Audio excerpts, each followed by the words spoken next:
Нұрайымның бір қуыршаққа ұзақ қарап тұрғанын байқаған Олжас: Нұрайым, не болды? Мына қуыршаққа қарашы, кішкентай кезімізде Алтынай осы қуыршақты аламын деп біраз жылап еді. Қаражаттың жоғынан ата-анам оны алып бере алмаған. Алтынай оны көпке дейін ұмытпай айтып жылап жүрді. Оны ұмыттыру үшін өзімдікі деп санаған ойыншықтардың бәрін беріп алдандырған едім. Олжас сатушыға қарап: мына қуыршақты сыйлық ретінде орап беріңізші. Сатушы бірден оның айтқанын істеп жатыр. Олжас, қажеті жоқ, Алтынай қазір оны ұмытқан. Бала күнгі реніші қалып қоймасын, кеш болса да апарып бер. Рахмет саған, Олжас, дейді көзінен жас тамып. Той, соған да жылайсың ба енді? Жай қуанып тұрмын, өзімді ұстай алмай қалдым, деп көзінің жасын сүртті. Әдемі етіп оралған қуыршақты оған ұсынып: жүр, үйіңе жеткізіп салайын. Нұрайым үйіне келді. Алтынай үстіне алжапқыш тағып алған, есікті ашып: ой, әпкетай, келдің бе? Торт пісіріп едім, аздап күйіп қалған сияқты. Ас бөлмеде Мақсат пен Маржан қыздарын күтіп отырған еді. Нұрайымның қолындағы сыйлықты байқаған Алтынай: әпке, саған біреу сыйлық сыйлаған ба? Жоға, ала ғой, бұл саған.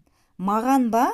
Деп қуанып ашып жатыр. Ішінен шыққан қуыршақты алып шықты да: Бұл мен кішкентай кезімде қолым жетпеген қуыршақ қой. Әке, мам, қарашы, деп қуыршақты құшақтап алды. Сен бұл қуыршақты әлі ұмытпағансың ба?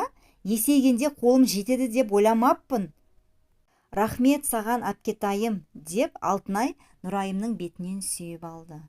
Нұрайым, отыра ғой, Алтынайдың күйген тортын жейік, деп күлді ата-анасы. Таң атты. Нұрайым сабағына бармақшы болып үйден шығып кетті.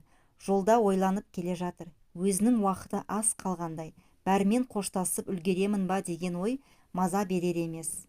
Сабаққа барғысы келмей саябаққа жол тартты. Асылжанмен бірге жүрген әр сәті есіне түсіп, оны ойлап келеді. Айтқан әңгімелері, күлген күлкісі, бәрі құлағында сайрап тұрғандай. Келе жатып Асылжан мен Салтанатты байқап қалды. Асылжан аяқ асты жүгіре жөнелді. Нұрайым түсінбей қарап тұр. Асылжан жолға шығып кеткен баланы құтқармақшы болып жүгіріп кетіпті. Жаны қалмай өзі де артынан жүгірді. Көлік жүргізушісі көлігін тоқтата алмай жүріп келіп Асылжанды қағып кетті. Ол жерге құлады. Баланы жолдың шетіне шығарып үлгерді. Нұрайым мен Салтанат екі жақтан жүгіріп барды. Асылжан орнынан тұрып басын ұстады. Басы аздап қанап тұр екен. Жүргізуші шошып кетіп жедел жәрдем шақырып жатыр. Нұрайым оның жанына барып, басының қанаған жерін сөмкесінен орамал алып баспақшы болғанда, Асылжан оны итеріп жіберді де: менен аулақ жүр, сенің көмегіңе зәру емеспін. Мына орамалды басып, қаныңды тоқтатшы. Қажет емес дедім ғой, кетші бұл жерден. Салтанат түсінбей қарап тұр. Асылжан оның қолынан ұстап: міне, маған көмектесетін адам, ал сен әуре болма, деп Нұрайымға қарайды. Нұрайым Салтанатқа қарап: кешіріңдер, деп артқа бұрылып кетіп қалды. Асылжан басы қанап оған қарап тұр. Жедел жәрдем келіп, оның басын таңып, қауіпті ештеңе болмағанын айтты. Жүргізушіге ескерту жасаған соң оны жібере салды. Баланың анасы оған алғысын айтып жатты. Асылжан мен Салтанат жолда келе жатыр. Салтанат басындағы сұрақтардан арыла алмай Асылжанға қарап: сенен бірдеңе сұрайыншы. Неге Нұрайымға ұрсып жібердің? Ол саған көмектескісі келді. Олжас пен Нұрайым менің достарым деуші едің ғой. Оны кейін біле жатарсың. Қазір жауап бергім келмейді. Нұрайым көңілсіз келе жатыр. Оған Олжас хабарласып, оны ол жерден алып кетті. Олжас, менің бір өтінішімді орындашы. Айта бер. Менің өлімнен соң сүйген қызыңмен қайтадан қосылшы. Оған бәрін түсіндіріп айт. Сені кешіретін шығар. Оны кезінде көрерміз. Ол жайында сөз қозғама. Өтінемін, уәде берші. Олжас, сен менің өкінішпен өлгенімді қалайсың ба? Уәде берші, Олжас. Жарайды, уәде беремін. Деп Олжас Нұрайымға уәде беріп, үйіне дейін жеткізіп салды. Кеш бата Нұрайым Асылжанға хабарласты. Біраз уақыт жауап бермей отырды да, кейін тұтқаны көтеріп: саған не керек? Асылжан, кездесе аламыз ба? Уақытым жоқ. Өтінемін, соңғы рет. Не үшін, Нұрайым? Өткен өміріміз үшін соңғы рет өтінемін сенен, Асылжан. Жарайды, дәл қазір біздің саябаққа кел, біз үнемі бірге отыратын орындыққа. Аха, деп ата-анасынан сұранып, киініп шығып кетті. Нұрайымның Асылжанмен кездесуге кеткенін Олжас білмейді. Асылжан Нұрайымнан бұрын барып күтіп тұр екен. Нұрайым жақындап келіп: «Басың қалай, ауырып тұрған жоқ па?» «Жоқ, соны сұрауға шақырдың ба? Не айтайын деп едің? Уақытым жоқ десез айт». Нұрайым асықпай орындыққа отырып: «Біз бақытты жұп едік. Мына орындыққа отырып ойнап күлетін едік қой, есіңде ме?» «Нұрайым, өткенді еске алу мақсатында шақырсаң, менің уақытым жоқ, кетуім керек. Бұрын көңіл күйіміз болмағанда осындай кеште келіп сырласушы едік қой. Тым болмаса танысым ретінде болса да отыршы, өтінем сенен, Асылжан». Асылжан отырды. «Сені соңғы рет көргім келді, соңғы рет сөйлескім келді». «Нұрайым, неге сен соңғы рет деген сөзді қайталай бересің? Бір жаққа кетіп барасың ба?» «Иә, өте алысқа. Салтанатпен бірге бақытты өмір сүруіңді тілеймін. Мен бермеген бақытты саған сол берсе екен деп тілеймін». «Қайда кетпекшісің?» «Кейін ести жатарсың. Енді қайтайық», деп орнынан тұрды. Асылжан оны үйіне шығарып салды. Жолда Нұрайым өзін өте көңілді ұстады. Күлімдеп үйіне кірмекші болғанда Асылжан оның қолына ұстап: «Неге аппақ болып кеттің? Сен ауырып тұрған сияқтысың». «Жоға, ауырған жоқпын, сау бол», деп үйіне кіріп кетті. Асылжан үйіне қайтып кетті. Жол бойы мазасы болмай, Нұрайымды ойлап келіп ұйықтап қалды. Таң атты. Нұрайым көңілді тұрып отбасына таңғы ас дайындап қойды. Оларды оятып, бәрі бірге тамақтанып алды. Сосын олармен қоштасып универге кетті. Өзін өте көңілді ұстады. Сабақтан кейін дүкен аралап, отбасына сыйлықтар алды. Үйіне келіп, ата-анасына, сіңілісіне сыйлықтарын ұсынып беріп жатыр. Бәрі алғысын айтып, сыйлықты қуана алды. Одан кейін Олжасқа хабарласты да үйден шығып кетті. Олжаспен біраз әңгіме айтып, күліп келеді. Нұрайым Олжаспен жүрген кезде де өзін өте көңілді сезінді. Екеуі ары-бері жүріп, әңгіме айтып, біраз күліп, кейін Олжас Нұрайымды үйіне шығарып салды. Нұрайым үйіне келді. Ата-анасы ұйықтайын деп бөлмеге кіріп барады екен. Оларды қимастықпен құшақтап, қайырлы түн тіледі. Сіңілісі Алтынайға барып: «Алтош, қазір не істемексің?» «Ұйықтаймын, әпке, сен де ұйықта. Менімен бірге кино көргің келмей ме? Менің ұйқым келіп тұрған жоқ». «Ой, әпке, түн ортасында сен де ерігеді екенсің. Киноны ертең көрерміз, қазір ұйықтайықшы». «Жарайды, қайырлы түн жаным», деп оны құшақтап алды. Жібергісі келмей біраз тұрды. «Әпке, болды ғой, жіберші. Тап бір қоштасып жатқандай, саған не болды?» деп сөйлеп бөлмесіне кіріп кетті. Нұрайым ұйқысы келмей үй ішінде біраз жүрді. Сосын отырып Асылжанға хат жаза бастады. Өмірінің соңғы сәттерін сезгендей бәрімен қоштасып жатыр. Хатты жазып болған соң сыртына Олжасқа деп жазып, қойын дәптерінің арасына салып қойды. Қойын дәптерінің ішінде сол хат және Асылжанмен бірге түскен фотосуреттері ғана бар. Басқа ештеңе жазылмаған. Іші тап-таза күйіне сақталған. Оны үстел үстіне қоя салды. Кейін төсегіне жатып ұйықтамақшы болды. Оның көзі жұмылып, басы ауыра бастады. Соңғы сәт, соңғы дем, соңғы минуттар. Ақырын жаны үзіліп кетті. Оның уақыты келген екен. Бұл жайында ешкім білмеді. Бәрі алаңсыз ұйқыда. Ана жүрек шыдасын ба, қайта-қайта шошып оянып, дұрыс ұйықтай алмады. Оның бөлмесіне барса, оған ұйықтап жатқандай көрінді. Өзін сабырға шақырып, қайта төсегіне келіп жатып қалды. Асылжан түсінде Нұрайым онымен қоштасып жатқанын көріп, шошып айғай салды. Анасы жанына келіп су беріп қайта жатқызғанмен әрі қарай көз іле алмады. Нұрайымды көргісі келіп, оның күлкісін, әңгімесін есіне түсіріп жата берді. Жаны жай таппай, таң атқанша жүрегі тыныштық бермей ауырып шықты. Таң атты. Алтынай ата-анасымен ас бөлмеде отыр. Әкесі: «Алтош, әпкеңді оятсаңшы.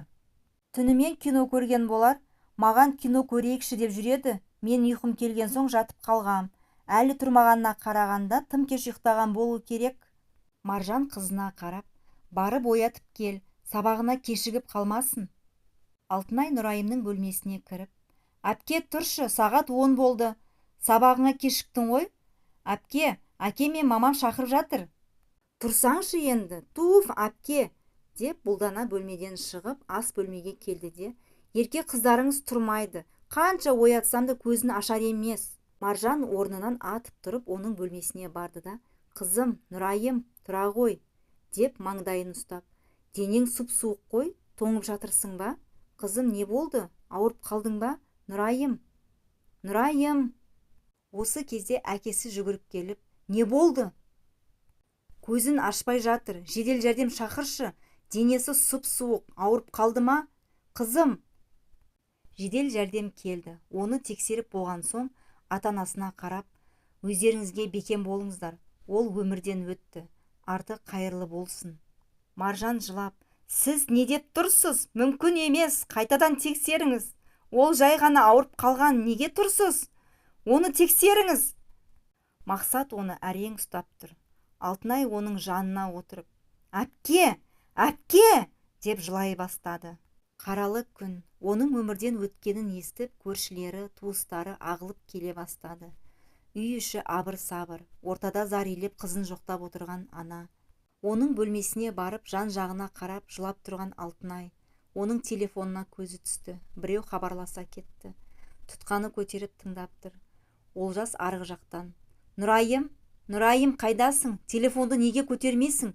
Бүгін универге келмедің ғой?» «Әпкем өмірден өтті», деп әрең даусы шығып. Олжас бірден оның үйіне келді. Жан-жағына қарап, көзіне жас келді. Ата-анасын сабырға шақырғанымен өзінің жүрегі ауырып сыздап барады. Маржан дәрігерді шақырып, оны тексеруін талап етті. Оның өмірден өтуінің себебін білгісі келді. Дәрігер тексеріп, оның ауырғанын бәрін айтып берді. Басындағы ісіктің жарылып кеткенін, жан тапсырғанын да айтып берді. Оны қимастықпен жер қойнына тапсырды.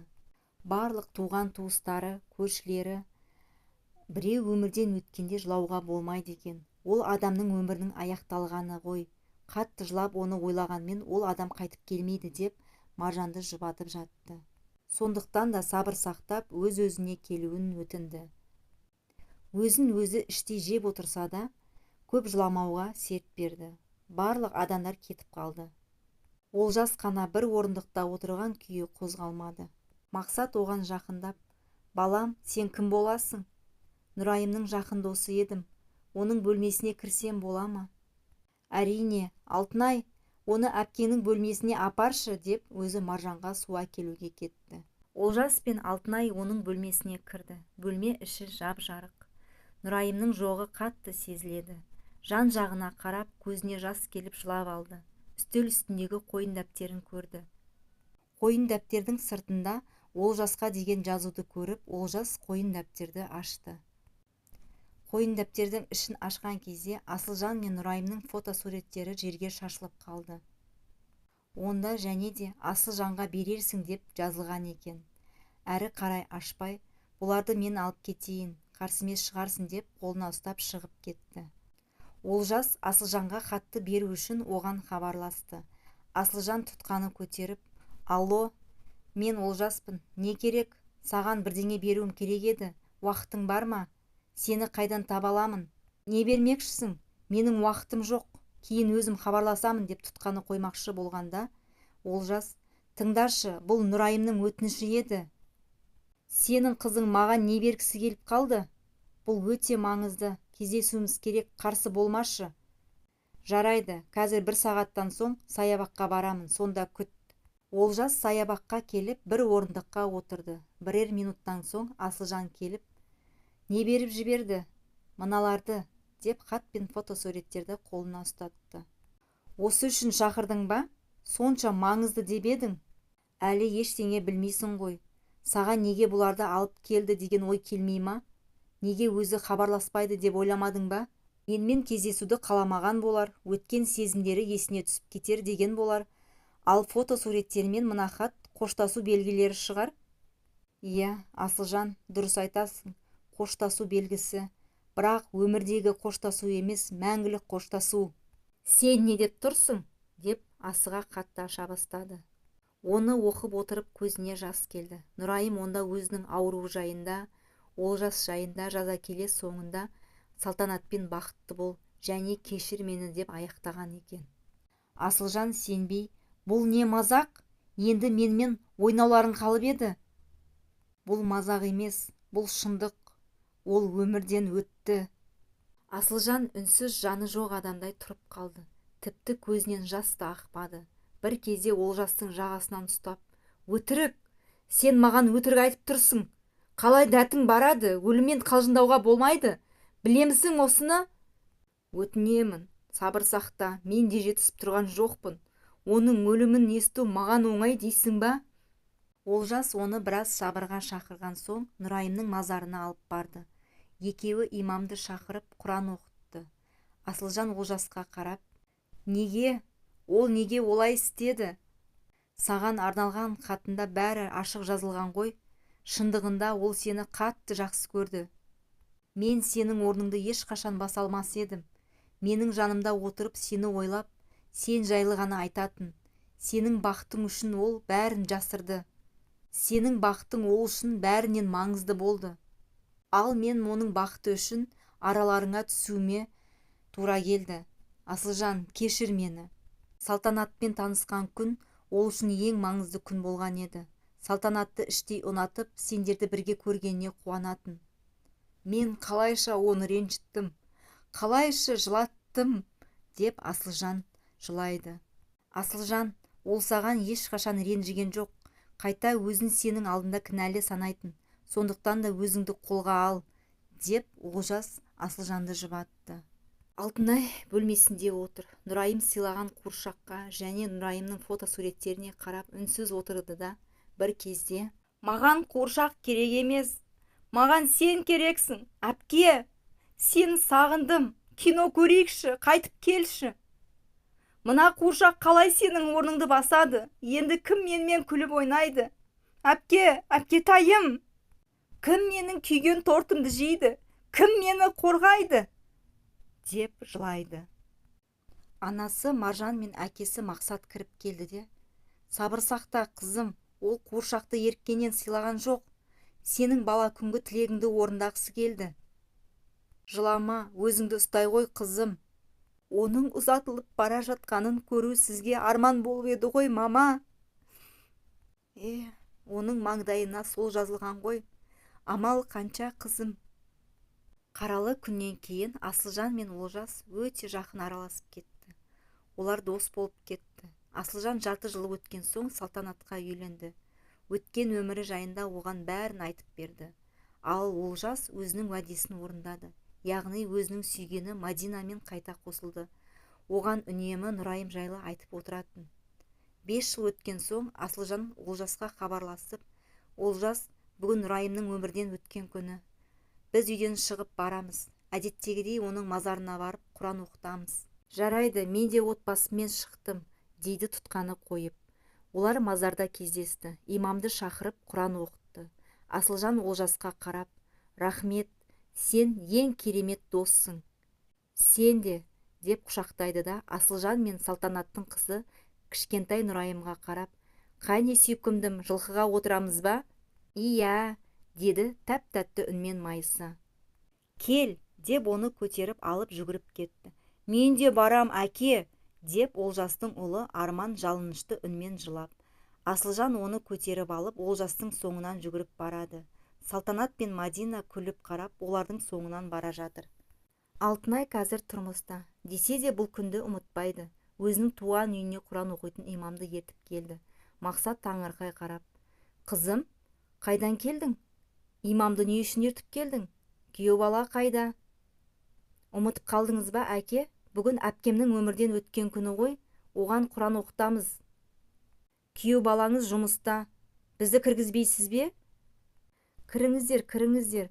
Имаммен келгенің жақсы болды, қызым. Тұңғышымның өмірден өткеніне 5 жыл өтіпті ғой, деп көңілсіз үйге кіріп кетті.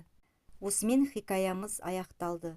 Бүгін барымыз, ертең жоқпыз деген осы екен ғой. Барымызда бір-бірімізді бағалап, әр күнімізге шүкіршілік етумен өтейік. Құрметті менің оқырмандарым.